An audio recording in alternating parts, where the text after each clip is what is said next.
Estamos no ar, Mesa dos Notáveis. Ouvinte, que alegria poder me encontrar com você na hora do almoço. Nós sempre falamos de um tema que pode mudar a sua vida. E quando eu digo mudar, realmente é transformar. Por quê? Estamos em novembro. Para você que sempre viveu essa campanha, sabe, estamos aqui para falar do Novembro Azul. Uma das campanhas que inaugurou aí essas cores de cada um dos meses, né? O novembro sempre foi dedicado aos homens no combate ao câncer de próstata e se originou lá no Outubro Rosa, né? O Outubro Rosa, porque, claro, as mulheres sempre têm a primeira iniciativa de cuidar da própria saúde.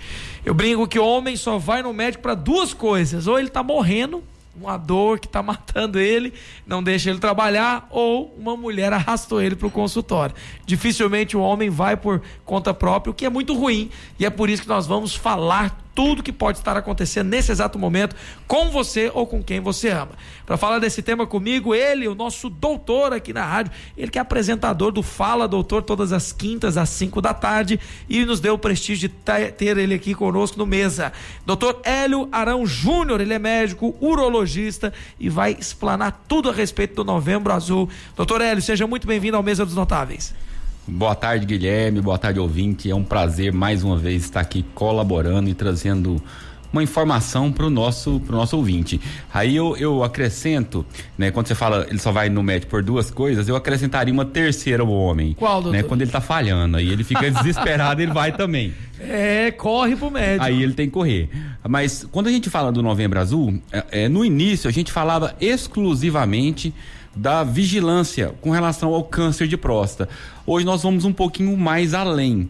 A Sociedade Brasileira de Urologia, ela aproveita esse mês de novembro, que é o mês da atenção aos cuidados com o homem. Legal. Afinal, o homem hoje, ele morre 2 vezes mais do que a mulher. A cada 3 que morrem, 2 são homens. O homem vive 7 anos a menos. Então, assim, tudo isso porque o homem, igual você falou, o homem, ele não cuida da sua saúde. Ele nunca tem tempo para cuidar da sua saúde. Ele está trabalhando, ele sempre arruma uma desculpa. Então a Sociedade de Urologia, ela aproveita essa deixa de fazer o exame prostático para poder fazer um rastreio de doenças.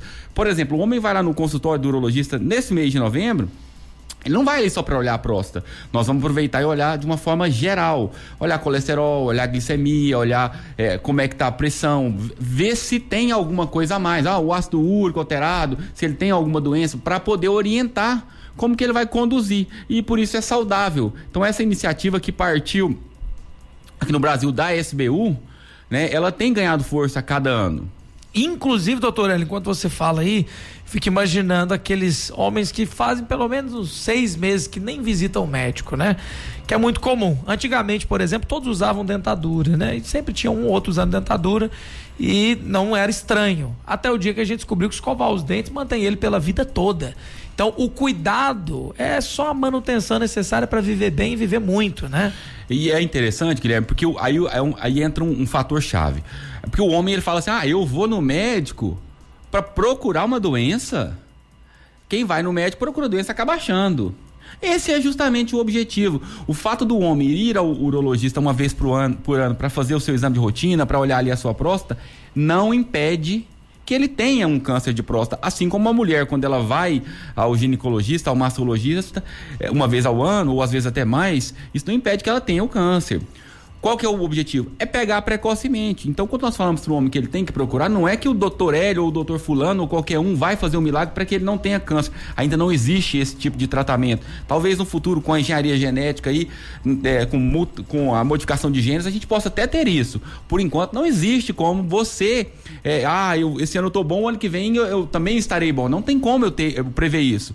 Por isso que nós fazemos o rastreamento anual. Eu vou até deixar o WhatsApp aberto aqui, ouvinte, participe conosco, mande a sua mensagem. Se você fizer o download do nosso aplicativo, por lá você só clica em participação ouvinte e vai ser direcionado à nossa caixa de mensagens. É importante dizer, né, doutor Hélio, que as pessoas, elas têm aquele tabu de acharem que o homem que faz o exame do toque, né, é desconfortável, e no entanto as pessoas nem imaginam a velocidade desse exame, é uma coisa de minutos, a pessoa já tem a confirmação. Guilherme, segundos, né? Você sabe quanto tempo demora um exame de toque? Quanto tempo? De 4 a 5 segundos. É só pra ver se tá inchada a próstata. O exame de toque é só pra ver se a superfície... Vamos lá, primeiro, antes a gente falar sobre o exame de toque, pra gente poder entender o que é a próstata. A próstata, pra quem não entende, e muitos homens não entendem, eles vão no consultório, eu tô com uma queixa de uma dor anal. A próstata não dói na região anal. A próstata nem faz parte do aparelho gastrointestinal. A próstata é uma glândula que ela é anexa ao aparelho reprodutor masculino, porque é por dentro dela que sai o sêmen, que sai o ejaculado. Então ela faz parte do aparelho reprodutor e faz parte do aparelho urinário, porque a uretra, o canal da urina, ele passa por dentro da próstata. Daí os sintomas que o homem tem. A glândula prostática, ela tem mais ou menos em torno de 20 a 25 gramas. Ela é do tamanho do anós. E ela fica na região ali abaixo da bexiga e ela fica muito próxima da região do reto. Ela é colada no reto. Então, o exame de toque nada mais é do que um exame digital que é feito pela região retal, pelo ânus, né, pela região retal, e ela visa sentir a superfície externa da próstata. Por que sente só a superfície externa? Porque é ali que tem 70% dos tumores de próstata dão na região externa. Então, com o exame de toque, você pode ver uma área endurecida, um nódulo, e aí falar, olha, isso aqui tá diferente, tá fora do padrão. E aí já encaminha, caso esteja fora do padrão, para resolver e tratar, né? É importante dizer, as pessoas elas não imaginam, né, que a vida pode estar em jogo. O doutor Hélio pode contar aqui a história de alguém que descobre esse tipo de câncer, dali a pouco já tá morto, né? Porque é uma coisa séria, é grave. O pior que eu acho do câncer de próstata é que ele é uma doença muito silenciosa. Então, aquele cara que fala assim, não, eu não sinto nada. Tumor de próstata, ele não dá sintoma. Quando ele chega a dar sintomas, são sintomas ósseos. Né, a doença já esparramou para os ossos. E aí, dificilmente a pessoa vai ter uma qualidade. Não estou falando que ela vai curar, não, porque aí não cura mais. Dificilmente ela vai ter uma qualidade de vida. E a dor é insuportável. O cara, ele passa aí na cama, às vezes, 2, 3 anos pedindo para morrer. Meu Deus. Né, de tanta dor. Então, aí, nesse momento, o intestino dele para. Nesse momento, ele tem, às vezes, uma lesão medular, porque o tumor de próstata pode causar uma instabilidade da coluna e ali levar uma lesão medular e ele fica impossibilidade de andar. Aí tem que ficar fazendo enema, introduz coisa no ânus, passa uma sonda para poder lavar. Quer dizer, antes ele tinha o pudor de não fazer um exame de toque, porque era constrangimento, porque ele tinha ali não pode, não posso fazer, aquela conversa aqui só sai. Aí de repente ele tá lá no leito de um hospital ou na sua própria cama, inválido, né, passando sonda e fazendo todo tipo de exame. Então assim, é algo constrangedor e assim, você beira o ridículo quando você pensa que um homem nos dias de hoje ainda tem esse tipo de preconceito. É até interessante pensar o seguinte, os homens têm muito menos costume de cuidar da própria saúde. É natural você ver uma mulher forçando o marido a ir ao médico, né? Não, você vai, não, tá tudo bem, eu não preciso do médico, não, só me vê um anti-inflamatório, tá tudo certo, né? Sempre assim. Mas na hora que fica sério, aí a brincadeira acaba na hora, né? A pessoa percebe que tá ali brincando com a vida, né? E quantos homens, por falta de conhecimento, chegam nesse quadro tão deplorável? Só para dizer também, né, doutor, que tem pessoas que têm medo, por exemplo, de perder a potência, né? E perde se tiver o tumor, vai perder se mantiver uma doença, né? Mas aí, antes da gente falar sobre isso, você falou uma coisa interessante, porque até a década de 80, meados ali dos anos 90, o exame de próstata ele era muito assim postergado. O homem só chegava para o urologista, 80% dos homens chegavam já com a doença metastática, com aquela doença avançada que não tinha mais possibilidade de cura, e muitos morriam da doença, e 20% faziam o exame regularmente e chegava ali com um diagnóstico mais precoce, né? Hoje, isso depois que começou-se a fazer o rastreamento, começou-se a identificar mais cânceres de próstata. Então, hoje, cerca de 80% a 90% dos homens são diagnosticados precocemente. Porém, ainda 10% chega numa fase avançada. E esses 10%, na maioria das vezes, são aqueles homens que nunca procuraram auxílio e nunca foram ao médico, que falam assim, não, isso aí eu prefiro morrer do que fazer esse exame. Aí realmente o cara vai chegar numa fase terrível. Só que o câncer de próstata, até que ele te leve para o óbito, ele é muito sofrido, porque é um caminho árduo e doloroso, porque ele causa lesões ósseas que são muito dolorosas e incapacitam o homem. E aí você falou uma outra situação, o homem, ele perde a saúde. Quando ele perde a saúde, aí ele quer ir correndo. Só que tem doenças, Guilherme, que não tem como você remediar. O câncer, por exemplo, hoje, as pessoas elas querem uma pílula milagrosa que evite o câncer. Eles querem um alimento milagroso que evite o câncer. Nós ainda não temos como mexer na parte genética. No passado, até alguns anos atrás, a gente tinha uma história, se comer tomate, evita o câncer de próstata. Talvez você já tenha ouvido isso. Aí tem gente que assim, usa o tomate demais, né? Aí o outro fala assim, o tomate puro não, tem que fazer o molho de tomate, porque aí libera o licopeno. Aí a indústria farmacêutica começou a vender produtos, né? E a medicina começou a prescrever muito isso, principalmente a urologia. Era o Licopen, era o tomate, o remédio chamava tomate. E aí virou uma febre, né? Por quê? Porque dizia-se que reduzia a incidência do câncer de próstata. Isso já foi provado que não funciona. Ainda tem médicos que prescrevem, mas isso não funciona. Para evitar o câncer de próstata, não. E depois começou-se a usar o selênio, usar a castanha. Ainda não funciona. Depois começou a se usar a finasterida, que nós usamos hoje para redução do tamanho da próstata, né, para evitar o câncer de próstata. De fato, houve uma redução do câncer de próstata. Porém, as pessoas que tinham câncer de próstata usando finasterida ou usando dutasterida, né, que é um análogo, acabavam tendo câncer de próstata muito grave, aquele câncer de muita agressividade. Meu Deus. Então, acabou que o tal do medicamento preventivo, ele acabou caindo no desuso. Então, a única forma preventiva que nós temos é fazer o diagnóstico de forma mais precoce possível. Que aí a cura se torna cada vez mais próxima, né? E aí é onde você falou, olha, se eu tenho um diagnóstico precoce, se eu tenho uma doença confinada à glândula pequena, os nervos que vão dar ereção, eles passam próximos à próstata. Se eu tenho uma doença maior, eu vou ter que ampliar minha margem para retirar.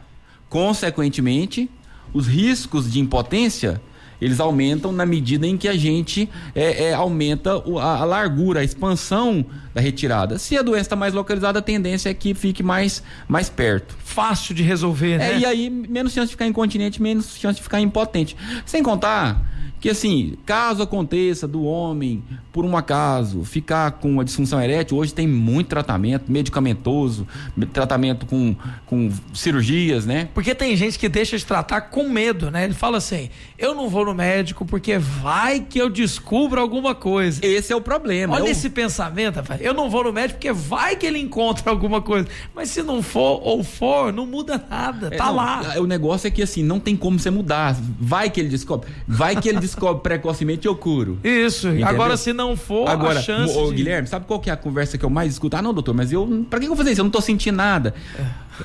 Você que está nos ouvindo, deixa eu te explicar uma coisa. A próstata é uma glândula que ela não dá só câncer. Pelo contrário, das doenças da próstata, o câncer é o menos frequente.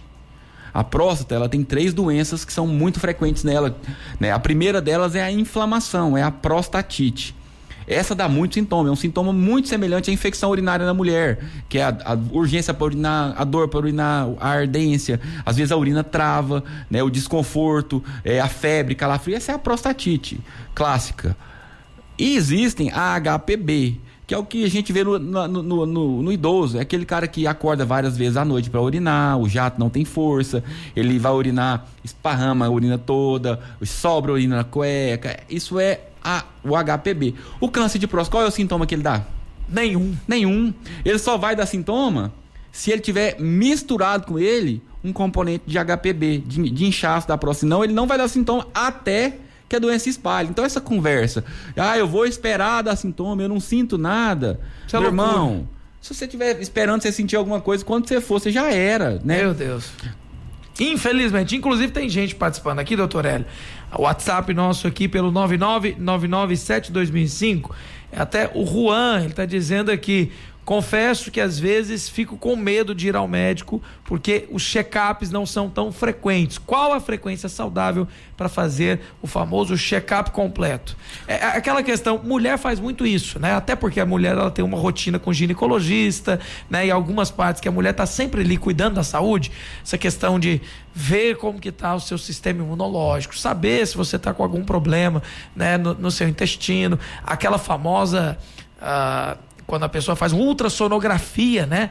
Pra ver se tem alguma coisa de errado. Homem demora a fazer isso, né, doutor? Quase não faz, né? E o ideal é que a partir dos 40 você faça um primeiro check-up olhando tudo, né? Principalmente se você tem alguma doença que ela costuma ser hereditária. Por exemplo, você tem um parente com diabetes, você tem que procurar para ver se você não está desenvolvendo aquilo, né? Se você tem uma dislipidemia familiar, que é o colesterol alto na família, né? Tem que procurar porque às vezes isso é genético. A pessoa que tem um distúrbio tireoidiano também costuma ter um fundo genético. E a pessoa que tem histórico de câncer, né? Principalmente câncer de intestino, câncer de mama e próstata, existe um fundo genético associado. Tanto é que quando nós temos um parente de primeiro grau com câncer, o seu risco de câncer de próstata, tô falando para próstata, Sim. aumenta 2 vezes. Se você tem 2 parentes, ele quase triplica. Então, quem tem histórico familiar de câncer de próstata, principalmente se o seu familiar deu um câncer de próstata mais jovem, entre 55 e 60 anos ali, não passando de 60, né, a chance de que haja uma hereditariedade é grande. Então você não pode deixar de fazer. E aí quando você falou dos exames, o homem, né, a gente preconiza que seja feita a avaliação prostática. A Sociedade de Urologia preconiza que seja feita a partir dos 50 anos.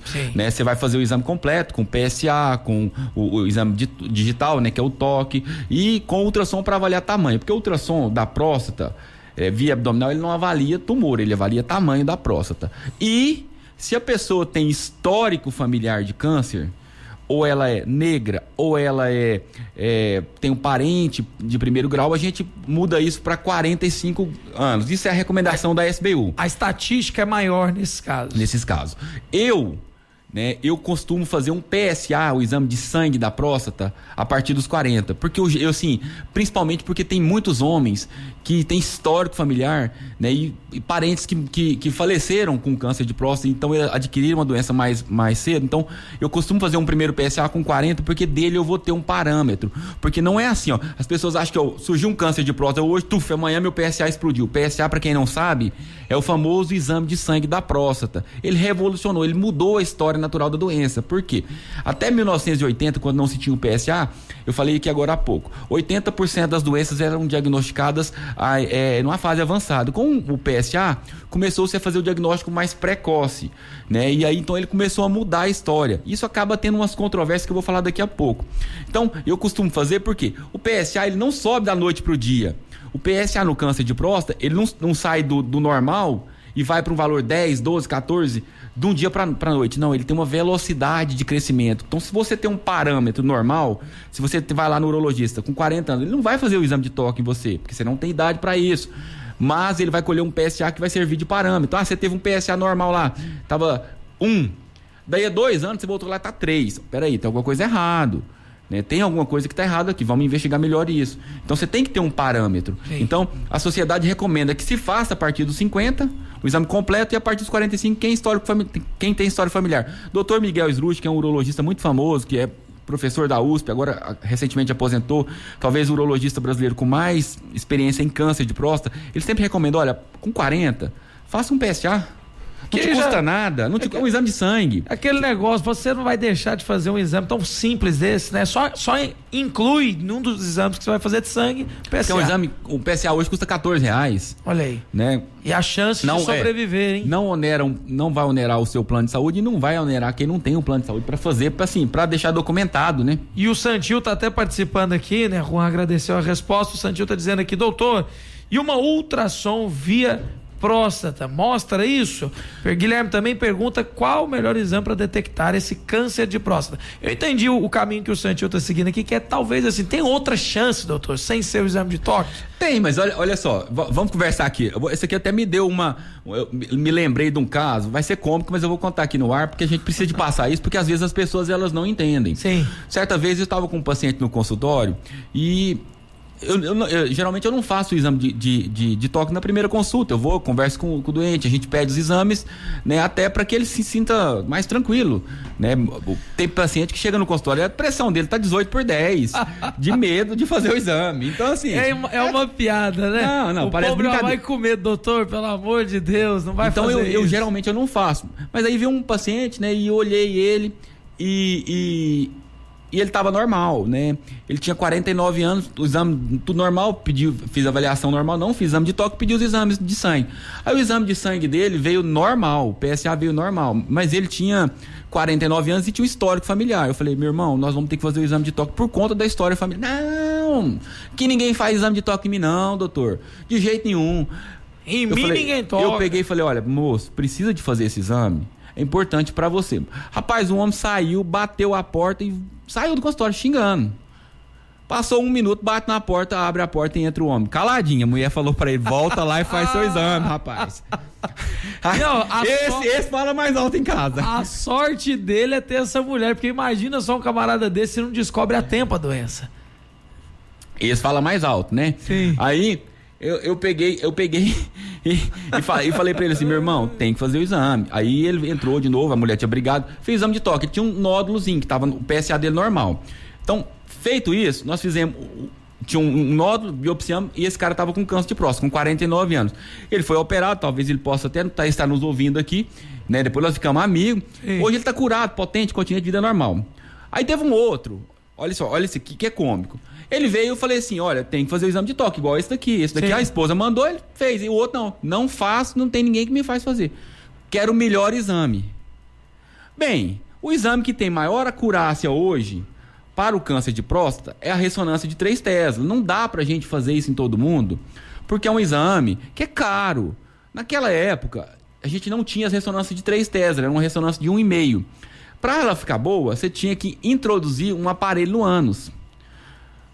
Ele falou, quero o melhor. Eu falei, tudo bem, vou te dar o melhor. Deu o pedido pra ele foi fazer a ressonância lá na clínica. Só que chegou na clínica, a doutora foi introduzir um aparelho no ânus dele, que é muito pior do que o dedo. Sim. O aparelho, ele incha, que ele é um probe, e aí ele fica, vamos pôr ali um calibre bem maior do que o dedo, Sim. Os 4 dedos. Um desconforto 1000 vezes pior. 40 minutos com o aparelho dentro dele, vibrando lá dentro, porque o aparelho acaba fazendo isso. Meu Deus. Aí, esse cara chegou no consultório, queria me matar.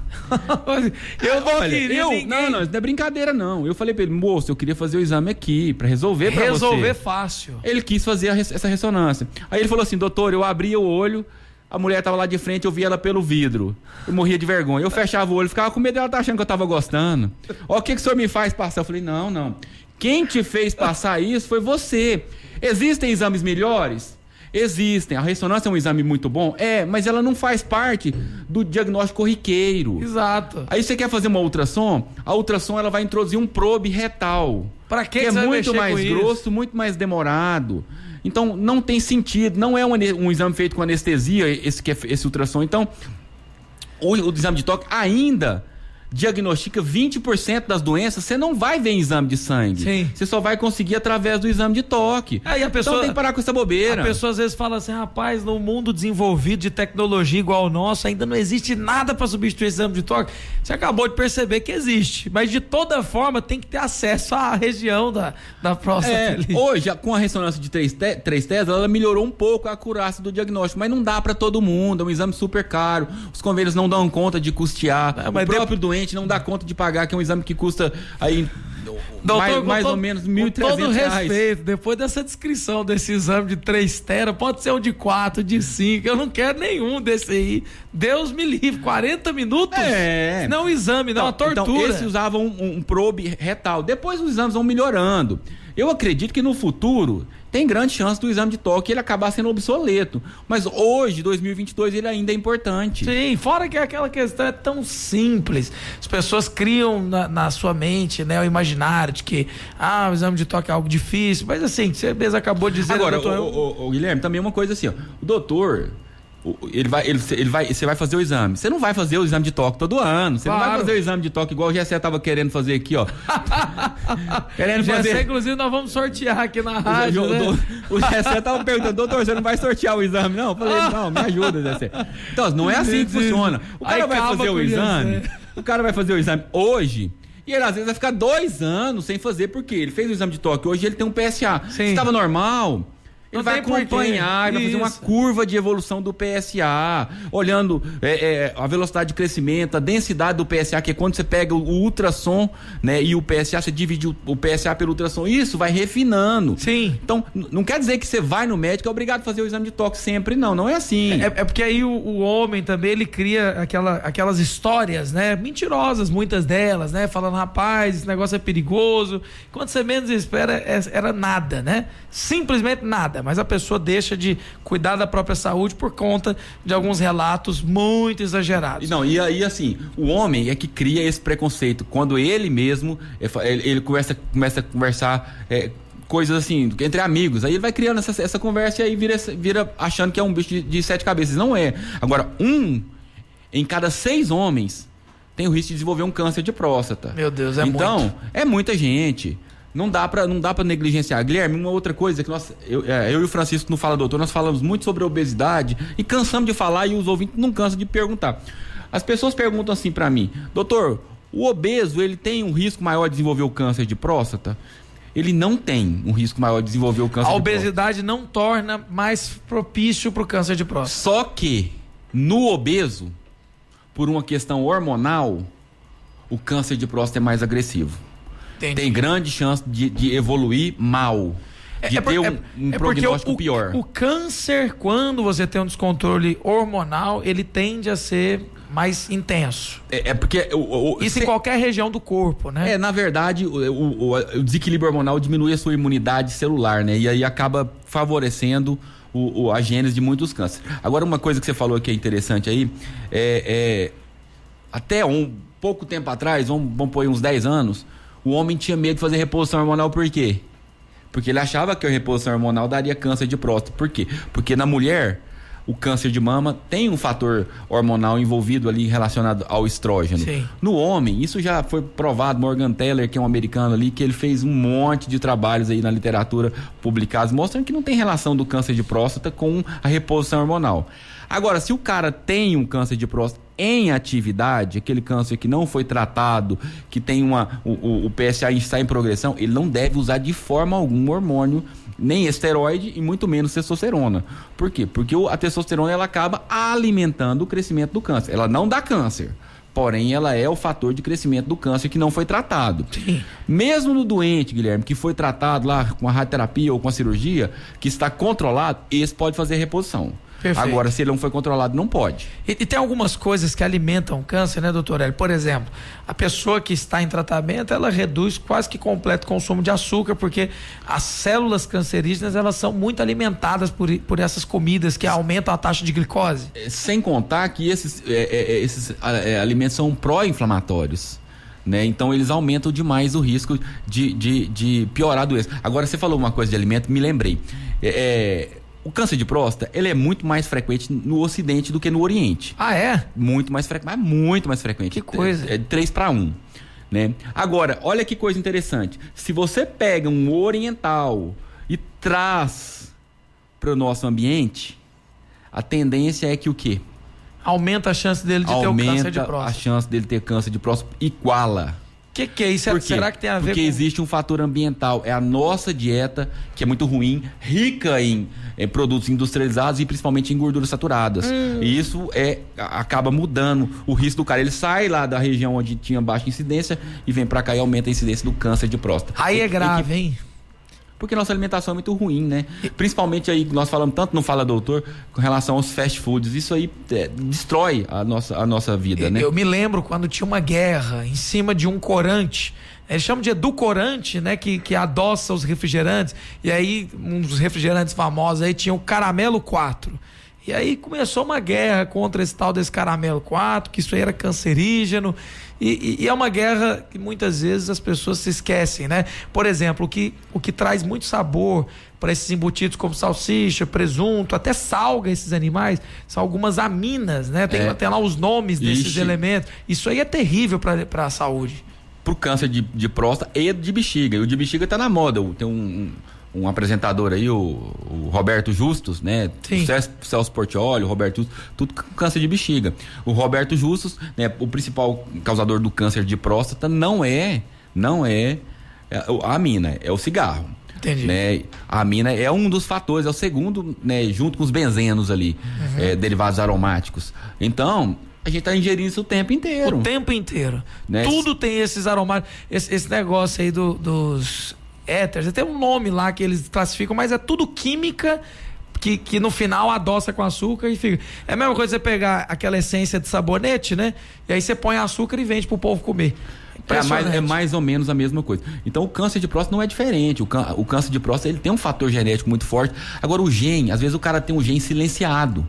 O gene não vai manifestar. Ele tem lá o gene, ele tem uma vida saudável, ele pratica atividade física. E inclusive isso, outro dia até falei lá no meu Instagram. Quem não me segue, aproveita aí, já vou fazer uma propaganda. @dr, Hélio com E, Hélio Arão Júnior. Eu tava falando lá no meu Instagram num dia que tava na academia. Quando você faz uma atividade física de moderada intensidade, ela reduz a incidência do câncer de mama, pulmão e próstata. Que é isso? Então, por quê? Porque a atividade física ela vai os radicais livres de oxigênio que são nocivos para o nosso corpo. Então, quando o cara tem uma vida saudável, que ele se alimenta bem, que ele pratica atividade física, ele reduz a incidência do câncer de próstata. Então, não existe um alimento que eu vou te dar que vai reduzir, porém, seus hábitos podem reduzir. Com certeza. E esses aí que você disse, doutor, são os mais comuns, né? Mama, próstata, pulmão. Mama na mulher talvez o câncer hoje que é mais diagnosticado. E o de próstata no homem, ele só perde, olha só, gente, ele só perde em incidência por câncer de pele. Sim, que é o maior órgão do corpo. E que se a gente está exposto ao sol o tempo inteiro, aqueles pequenos tumores em base celulares que aparecem como um pequeno névoas, uma pintinha ali, né? Aquilo ali, é claro que a incidência dele é maior, mas fora isso, é o câncer de próstata, o segundo mais frequente. E assim, o câncer de pele, ele também é mortal se você não trata, mas pelo menos é mais fácil de tratar. Depende. Porque você vê, né? Depende do câncer. Porque foi melanoma ali. Na pele você tem 3 tipos de câncer, 4 se você for incluir o tumor de Merkel. Sim. Né? Então, o de pele, você vai ter o basocelular e o espinocelular que são agressivos localmente. Sendo que o espinocelular, ele pode até dar metástase à distância, mas não é tão frequente. Agora, um melanoma metastático, nego. Um abraço, né?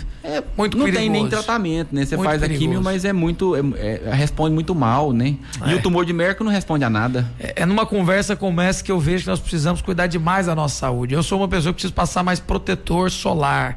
Infelizmente, não é um costume, né? Guilherme, eu trouxe aqui uma estatística interessante, que ela fala assim, ó, a gente faz um diagnóstico de câncer de próstata a cada 7 minutos. Meu Deus. Né? E é um óbito até hoje, gente, olha aí, nós estamos em 2022, morre uma pessoa de câncer de próstata a cada 40 minutos, né? E 25% dos caras que têm câncer de próstata vão morrer da doença. Não é mas 75% salva. Por que 25% morre? Porque pega numa fase avançada. Passou da hora. Se por acaso diagnosticasse a tempo, sobreviveriam. Provavelmente seriam poucos, só aqueles que são realmente genéticos e que têm uma linhagem ruim, porque o câncer de próstata, Guilherme, quando a gente vai... Como é que nós fazemos o diagnóstico do câncer de próstata? Nós não falamos sobre isso. Como é que é isso? O doutor tá lá no consultório, ele vai e faz o exame de rotina do doente. Se ele fez o exame de toque e apareceu uma área endurecida, esse doente vai para uma biópsia. Se esse paciente está com toque normal, mas ele tem um PSA alterado, ele vai para uma biópsia. Uma vez que fez a biópsia, aquele material ele vai para um estudo, né? E aí o patologista, que é o médico que vai ler aquela lâmina, ele vai olhar aquelas células e vai procurar alterações características do câncer de próstata, como, por exemplo, núcleos alterados e a ausência da membraninha que reveste a célula. Aí ele vai falar, olha, você tem um câncer de próstata. De acordo com o número de atipias, ele vai classificar esse tumor num grau, que vai variar de grau 1 a grau 5, né, de acordo com a combinação de números. Né? Quando o doente tem um grau 1, é uma doença que, às vezes, em alguns casos, pode ser até observada. Quando ele tem um grau 4 ou grau 5, é uma doença grave. E aí, esses doentes, eles têm chance da doença recidivar, tem chance dessa doença ir para os ossos, tem chance de morrer dessa doença. Sim. Então, por isso que é importante o diagnóstico precoce, porque se ele cai num grau 4 ou 5, mas é uma doença limitada, pequenininha, as chances de cura aumentam muito. Se ele pega uma doença dessa de alto grau e a doença já é volumosa, ele não vai ter condição de ser curado. Então, daí o problema. Então, o diagnóstico, ele não pode ser postergado, ele tem que ser feito o mais precoce possível. E olha o tanto que é importante, Guilherme, eu sei que você mexeu no celular para falar alguma coisa, deixa eu te cortar mais uma última vez. Sim. Em 2000, observe que loucura. Nós começamos com o PSA em 1980 para 90. A mortalidade caiu e diminuiu a incidência de casos graves. Aí o que aconteceu? Como você baixou o corte do PSA, você fazia um PSA e o valor de corte era 2,5, o que estava acontecendo? Estava diagnosticando câncer de próstata demais. E alguns desses tumores eram tumores que a gente chama de indolente, porque isso existe na próstata. Era aquele tumor que não mataria a pessoa, era insignificante. Ele vai permanecer ali sem causar nenhum dano. Sem causar nenhum dano. Existe esse tipo de tumor na próstata, não, estou falando em próstata. E aí esse tumor era indolente. E o nosso maior desafio é separar o que é indolente do que é clínico, Sim. do que não vai virar nada, do que vai matar. Esse era o desafio. E aí, por conta disso, os Estados Unidos falaram, agora não vamos rastrear mais não. 2011 parou o rastreio. Em 3 anos, o diagnóstico e a mortalidade de câncer de próstata mais que triplicou. Meu pai. Aí voltaram atrás com as recomendações e voltaram a rastrear. Daí, nós hoje fazemos o PSA e o valor de corte dele é em torno de 2,5. Só que, às vezes, você pega um paciente lá que está com 2,7. Você faz uma biópsia, tem um Gleason 6, que é o menor score, é o grau 1. E ele tem lá 70 anos de idade e a doença é pequenininha, o volume tumoral é pequeno, esse cara às vezes não vai nem tratar. Ele vai ser acompanhado, né? Vai ter um processo que chama vigilância ativa, se ele for saudável, e só vai intervir para tratar de forma curativa quando a gente vai acompanhando, quando essa doença progride um pouquinho. Porque pode ser que ela nunca vá progredir. Que no caso de uma pessoa de 70 anos é muito melhor não fazer nada, né? Porque não, até porque assim, vai mexer com a potência, pode mexer com a continência, né? E isso pode acontecer. Então, às vezes, o cara fala, tô com diagnóstico de câncer, vou morrer. Não, presta atenção.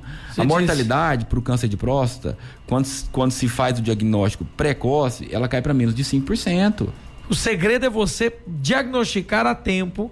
Então é aquela questão, né? Quem busca sempre fazer exames e estar aí em dia com a saúde, alimentação, aquelas regras que valem para tudo, né? Não só o câncer de próstata. E tem muitas participações aqui, eu vou fazer o primeiro intervalo do mês. Hoje a gente foi direto, hein, Gessezão? Porque realmente o conteúdo do Dr. Hélio vai longe. A Sandra está participando, o Edson está perguntando aqui também. A Marta fez uma pergunta e todos eles aqui são perguntas diferentes. Como, por exemplo, a do Jonas aqui. A cura dos cânceres, por acaso já chegou de Israel, aquela hipertermia mata qualquer câncer? Como será? Você está sabendo disso, doutor? Tem como alguma planta ou dieta fitoterápica, alguma coisa que possa ajudar? Na volta a gente fala disso, o Edson está colocando aqui, ó. O programa está divertindo, muito interessante, parabéns, obrigado, Edson, que bom ter você nos acompanhando e nos ouvindo. A Sandra até diz, quais as principais causas desse câncer de próstata? O urologista do meu esposo disse que bicicleta, cavalos são alguns dos influenciadores, será? Na volta eu leio essa e muitas outras participações. A Valdirene mandou mensagem aqui. E eu gosto de ver a participação das mulheres nesse programa, doutor, porque se não são elas, para cuidar dos homens, eu vou falar, tava todo mundo perdido. Ainda bem. Ainda bem que elas estão aqui. O relato que eu te dei aqui. Exatamente. Amigo, nós temos que louvar a Deus pela vida das mulheres, porque não é brincadeira não. Homem duro para cuidar da própria saúde, viu? Mas vamos, na volta, eu te explico quando é que no almoço do Gessé tem brócolis. E aí você vai entender a importância das mulheres na nossa vida. Não sai daí.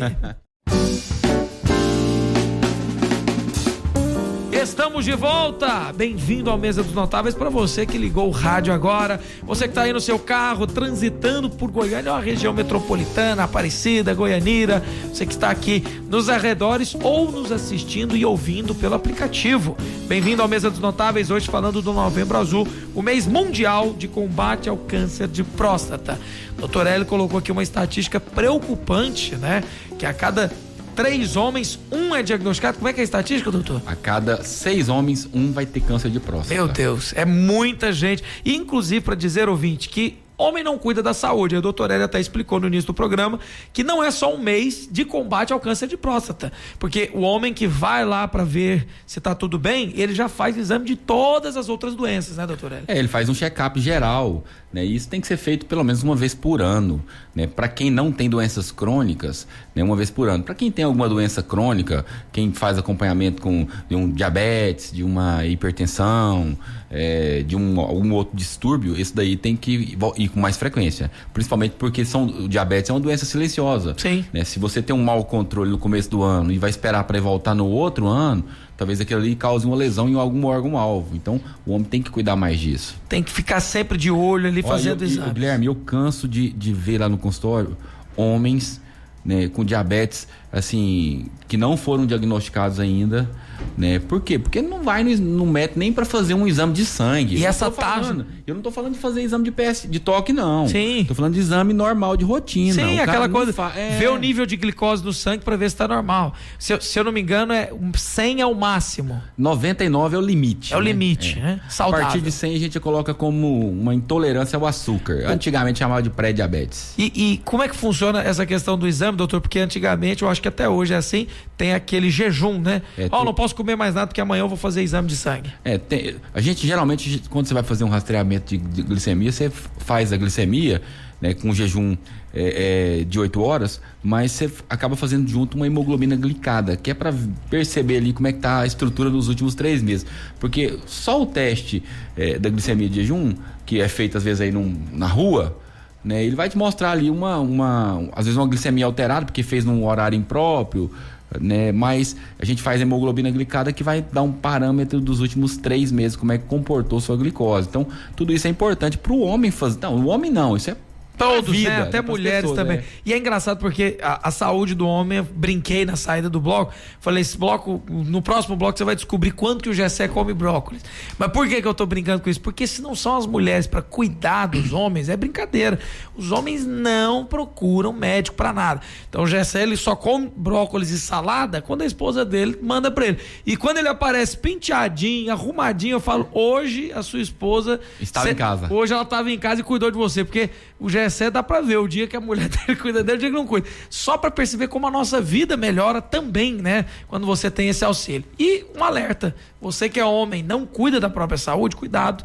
Você pode estar vivendo um quadro muito grave, porque é silenciosa essa doença. Existem várias doenças masculinas e também femininas, mas que como nós estamos falando de câncer de próstata, que são silenciosas, né? E não vão te dar nenhum sintoma até que elas já estejam manifestas e causando alguma lesão em algum órgão, né? Então, nós falamos agora há pouco do câncer de bexiga, uma lesão extremamente silenciosa, que ela como é que você pode descobrir? Às vezes você está perdendo microscopicamente um traço de sangue na sua urina, você vai lá no seu urologista, né, para fazer seu exame de rotina anual, e de repente ele percebe lá, tem um traço de sangue aqui, vamos dar uma olhada melhor no que é isso? E vai lá e acha já cansei de fazer isso, né, de achar câncer de bexiga por acaso. Às vezes eu vou fazer uma cirurgia para tirar uma pedra no rim, e de repente você passa o aparelho pelo canal da urina, tem que entrar na bexiga e ver lá um tumor de bexiga.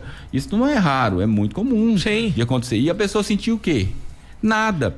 Ou seja, ela foi salva pela cólica de rim, porque o tumor ia progredir. Se não fosse isso, né?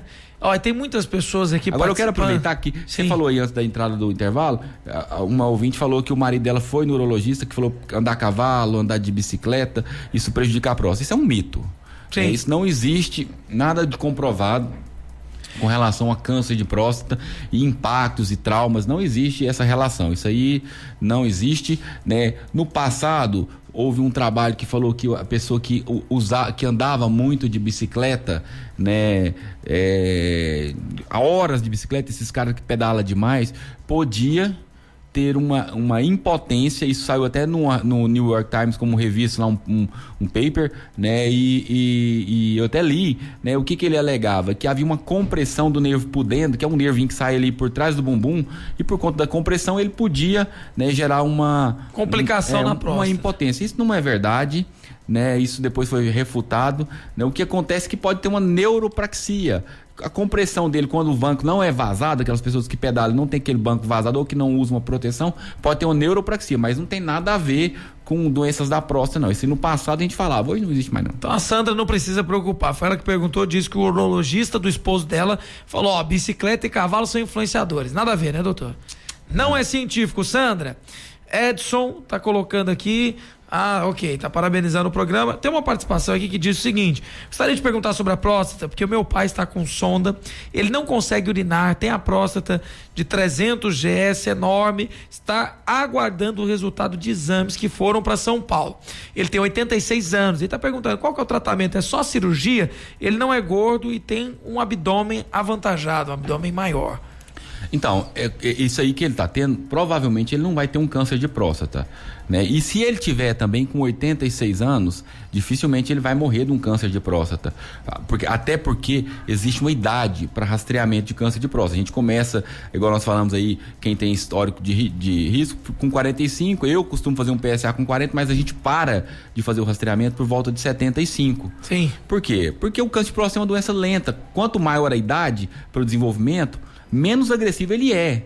Então, você descobrir um câncer de próstata num cara de 45 é totalmente diferente de descobrir um câncer de próstata num cara com 70. São duas doenças diferentes de agressividade. O câncer que dá no jovem, ele costuma ser muito mais agressivo e costuma progredir mais rapidamente. O do homem com mais idade, a tendência dele é que ele não vá morrer de câncer de próstata, porque ele vai evoluir lentamente. O problema é que ele tem uma HPB, uma hiperplasia, um crescimento benigno da próstata. A próstata normal mede 25, a dele está com mais de 300, ou seja, mais de 15 vezes ou 12 vezes o tamanho normal.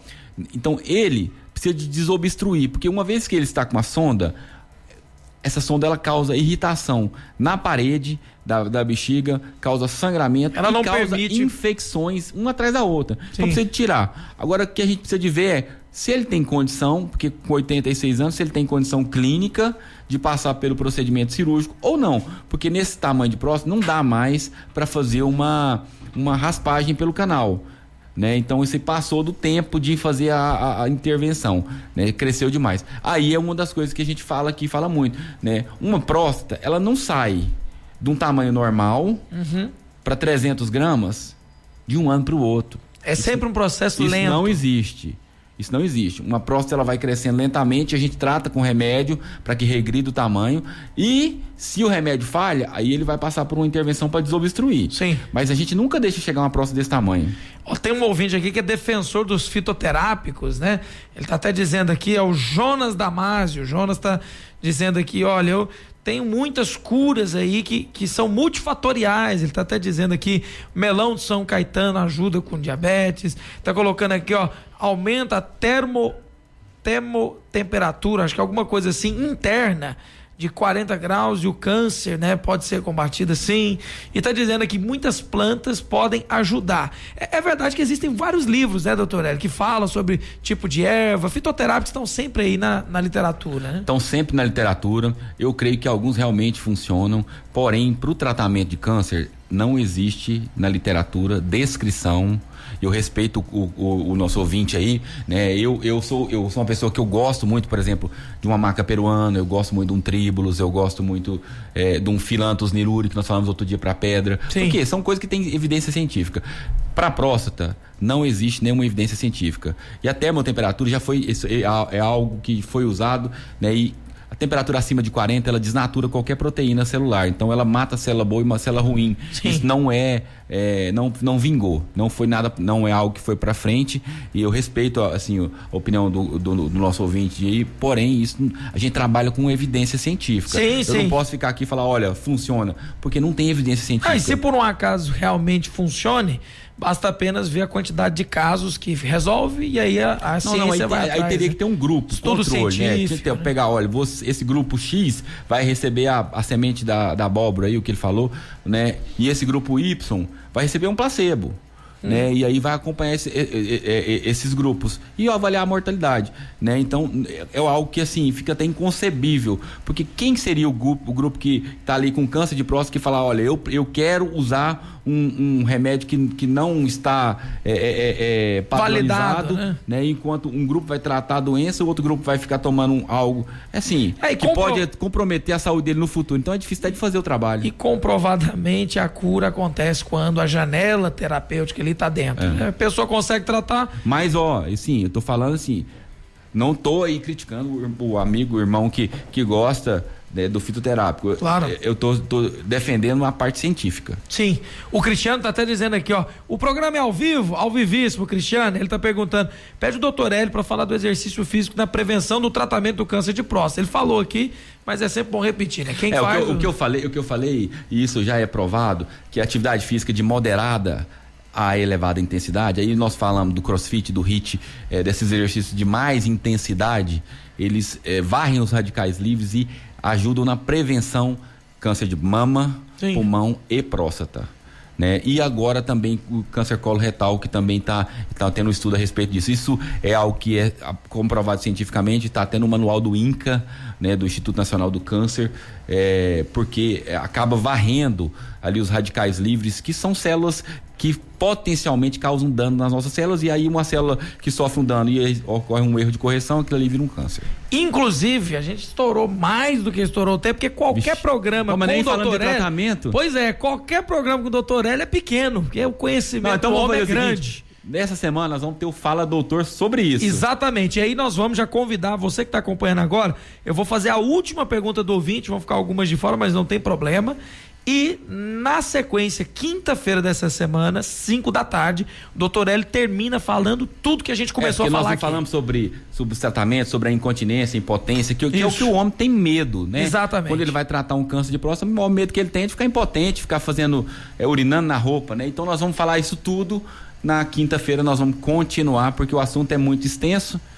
Exatamente, você, por favor, coloca na sua agenda, quinta, 5 da tarde. Eu finalizo aqui com uma das pessoas que inclusive é paciente do Dr. Hélio. Ixi. O querido Darlan mandou aqui um abraço, ele disse, olá, eu sou paciente do Dr. Hélio. E a minha pergunta, além do fator genético, alimentação, quais outros fatores podem causar o câncer de próstata? Bem, os outros fatores que nós já sabemos, além da genética e alguma questão alimentar, é questão étnica, né? O negro, ele costuma ter uma tendência maior a desenvolver o câncer de próstata por uma alteração genética. E algumas pessoas, inclusive tem um trabalho americano que ele pegou esses negros, e olha que coisa interessante, e submeteram esses negros a um tratamento diferenciado, porque às vezes muitas pessoas, por falta de oportunidade, né, a questão mais social, acabavam alimentando mal, né, e aí acabavam gerando câncer. Então pegaram um grupo de negros e colocaram para ter uma alimentação diferenciada e aí a incidência deles acabou baixando. Então, com relação à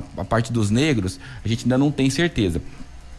Uma outra coisa que pode causar o câncer é o tabagismo, né? Porque o tabagismo ele causa mutações, e isso aumenta o risco de câncer de próstata, né? A prostatite crônica, né? Quando o cara tem episódios de repetição de prostatite, ainda se interroga se ela realmente é um fator de risco ou não, né? Mas ela ainda é colocada como fator de risco. No passado já se aventou até a vasectomia, isso não é verdade, gente, eu vou falar aqui tem mais uma vez, né? É porque uma pessoa foi lá e publicou e esse cara ficou até descreditado no meio científico. Falou-se que a vasectomia causava câncer de próstata. Tô falando isso tudo porque talvez seja o que ele tá querendo saber. Sim. Né? E aí hoje caiu por terra, não tem a ver o câncer de próstata com a vasectomia. Algumas radiações ionizantes também podem aumentar o risco de câncer de próstata, né? Quem fica exposto à radiação também tem um risco um pouco aumentado. Acho que falei todos. Que é isso, amigo? Isso aqui é uma enciclopédia viva, doutor Hélio Arão Júnior. Pessoal, inclusive vou dar a dica, viu? Você que quer ter uma pessoa sempre te dando dicas de saúde, todas as áreas sempre tem uma dica com o doutor Hélio, doutor Francisco e os amigos deles que são especialistas em outras áreas, que estão sempre no Fala Doutor. Então segue aí, @Dr Hélio com Hélio Arão Júnior, ok? E aí tem uma galera aqui, até a própria Kelly disse, nossa, mesa dos notáveis, super power, obrigado pela audiência, Kelly, obrigado pela audiência de todos aqui. A Thaís está fazendo mais uma pergunta, mas eu já vou endereçar quinta, 5 da tarde, a Thaís já pode fazer essa pergunta aqui, já vou até deixar no ar, ó. Realmente não é necessário preocupação quando a próstata passa da média de 40 gramas, é normal? aí, você, como você disse, escuta o programa de novo. Essa conversa aí não é assim, não. É melhor você escutar o programa, porque a gente tem algumas coisas que a gente precisa ficar atento. E isso aí é uma das coisas que não pode deixar passar. Exatamente. Fique sempre conosco, esse é o Mesa dos Notáveis, vai estar disponível no YouTube da Rádio Vinha. E você não perca, quinta, 5 da tarde, programa Fala Doutor. Doutor Hélio vai estar de volta com o doutor Francisco. Nós vamos falar tudo que não foi falado aqui, que ficou muita coisa de fora. Então... E aí eu vou ter até uma convidada, vou trazer a Misley, que a Misley quer aproveitar para fazer uns insights aqui, pra gente levar lá pro YouTube, para poder divulgar isso, né, para que os homens possam entender a importância desse movimento, né? O movimento do Novembro Azul, Guilherme, não é um movimento que a gente vai pôr ele, a gente tem que deixar isso na cabeça do homem. Não pode ser um movimento exclusivo pro câncer de próstata. Sim. O homem é muito mais do que um câncer de próstata. Né? Nós temos que olhar como um todo. Às vezes o cara tá com um problema hormonal, o cara às vezes tá com uma doença lá subdiagnosticada, então ele tem que aproveitar esse mês para dar uma olhada na sua saúde, e que isso não seja, que seja um hábito. Todos os anos, olha, novembro eu vou deixar para marcar minha rotina. O que eu mais gosto é quando alguém que o doutor Hélio atende, né? A gente tem alguns conhecidos que são da igreja aqui, ele diz assim: rapaz, tanto que a minha vida mudou depois que eu comecei a tratar parte hormonal, a questão da saúde, seja até de sangue, às vezes a pessoa não tem vitamina, né? É uma bagunça, a pessoa não sabe de nada e aí cuida da saúde por inteiro. Doutor Hélio, quinta-feira tá marcado nosso encontro, hein? E nenhum ouvinte do Mesa vai perder. Lembrando que tanto o doutor Hélio como o doutor Francisco sempre estão aqui, e entra no Instagram para fazer a pergunta. A caixinha toda quinta fica aberta para você mandar a sua mensagem. @Dr. Hélio Arão Júnior. Doutor Hélio, obrigado pela disposição e pelo tempo aqui no Mesa dos Notáveis. Obrigado, Guilherme. Foi um prazer estar aqui falando com o nosso ouvinte qualificado, né? Você vê que as perguntas aí são de altíssimo nível. Obrigado a você que ficou conosco até agora. E nós nos encontramos novamente na quinta-feira, ao vivo. Para quem perguntou aí, o programa é ao vivo, né? Você pode fazer sua pergunta na hora, na quinta-feira, às 17 horas. Estamos lá, 5 horas da tarde, eu te encontro. Um forte abraço, ouvinte. Fique na sequência com Alegria na Vinha. Edna Barbosa vindo aí, já está aqui nos estúdios da Vinha. Forte abraço, te vejo na próxima edição do Mesa. Até lá, tchau.